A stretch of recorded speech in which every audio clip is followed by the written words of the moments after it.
אז השבוע, השבת הזו זה פרשת שמות, זה ההתחלה, 5 הפרקים הראשונים של ספר שמות. So we're in the portion that's called Shemot, which is Exodus. It's the beginning of the book of Exodus. זה 5 הפרקים הראשונים של ספר שמות. And it's the first 5 chapters of the book of Exodus. אני לא אעבור על כל 5 הפרקים. We're not going to go over all of the 5 chapters. Don't be afraid. אבל אני כן אגע לפחות 2 נושאים כדי לתת לכם תאבון לקרוא וללמוד את זה. But there's 2 really very important points in there which I want to mention, and maybe it gives you some appetite to read the whole 5 chapters of the book of Exodus. מה התכלית של התורה? What was the Torah, the law, given for? מה הדבר המרכזי שלה? What's the central purpose of the law? הנה, סיימת קורס, רוצה להחליף אותי פה? רבותיי, מה אמר שאול השליח באל הרומים 10 פסוק 4? תכלית התורה זה המשיח. What did Paul say in Romans 10 verse 4? Yes. The end of the law, the purpose of the law is the Messiah. ולכן מבראשית ג' 15, מהנבואה אודות המשיח שיבוא וימחץ את ראש השטן, תחפשו לאורך התורה את עמודי חשמל הללו, את העמודים שמחברים את החוליות אל המשיח. So therefore, after starting with Genesis 3 verse 15, where it says that the seed of the woman will come and crush the head of the snake, of Satan, find all those points where that seed of the woman is somehow mentioned or foreshadowed or prophesied. לאחר בראשית, אלוהים בבראשית 12 אמר לאברהם שממך יבוא הזרע שיברך את העולם. You get to Genesis 12 and there's Abraham, and God tells him, from you will come the nation through which I will bless all the world. From you will come the seed through which I will bless all of the world. והנה עם ישראל הולך למצרים וכבר 400 שנה. וואלה, בטח אלוהים שכח אותנו אחרי קפה של הבוקר. מי זה אותם האנשים עבדים? מה, צריך לזכור אותם? And then the Israelites find themselves in Egypt. And it's already 400 years that passed. And they say, God must have forgotten us. God once promised something. He must have forgotten. 400 years we're in this place already as slaves.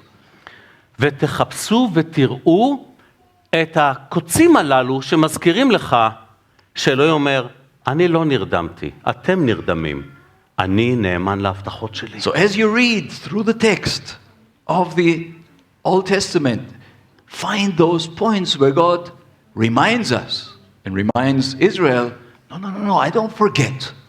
I don't forget. I have a plan. It's just taking time, but I never forget. I never change my mind. והנה פסוקים, פסוק 7 בפרק א' בספר שמות, מה כתוב שם? ובני ישראל פרו וישרצו וירבו ויעצמו במאוד מאוד ותמלא הארץ אותם. עבדים נלחצים ומתרבים יותר מהמצרים, זה אפילו חרוזים, נכון יאיר? In Exodus 1 verse 7, there's a point like this, where it says, but the sons of Israel were fruitful and increased greatly and multiplied and became exceedingly mighty so that the land was filled with them. That doesn't happen usually to a population of slaves. That's not normal.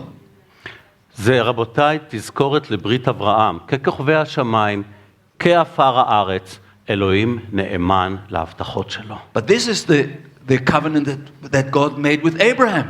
Your seed is going to multiply, and here it's happening, even in slavery. אז עברו שנים, אלוהים נשאר נאמן. So, decades have passed, but God remained faithful. עוד נקודה, אני שוב לא אגע בכל הפרשה, אין זמן היום, זה לא העיקר שלנו היום, אבל עוד נקודה. אז פרעה אמר לפועה והחברה שלה, שפרה, כן?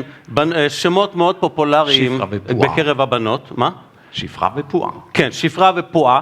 אתם רואות תינוק, יוצא בן, נבוט בראש.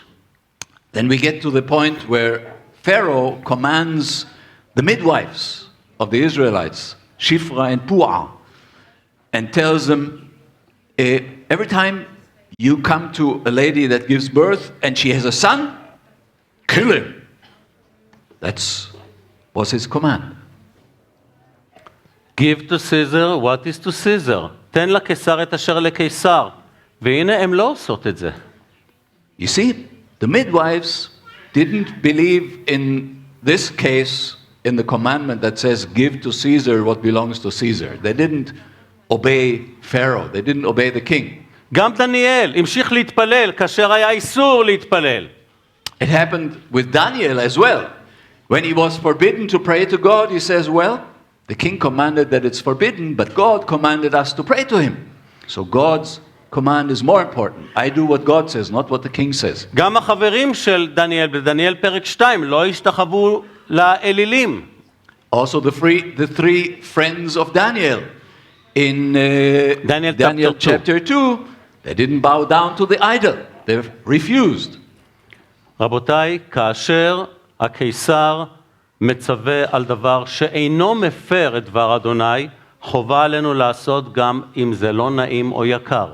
So, when the king or the government give us a command which is not violating any command of God, we need to obey the king or the government, right?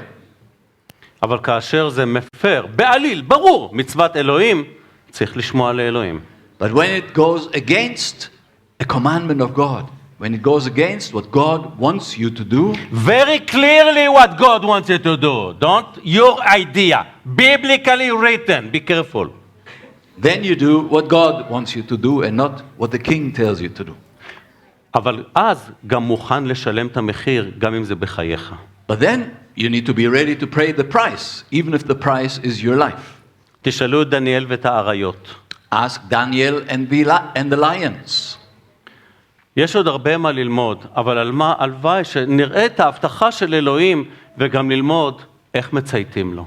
There's many more things to learn from this passage or from this weekly portion, but let these two things remind us that God never changes his mind and God keeps his promises. אמן ואמן.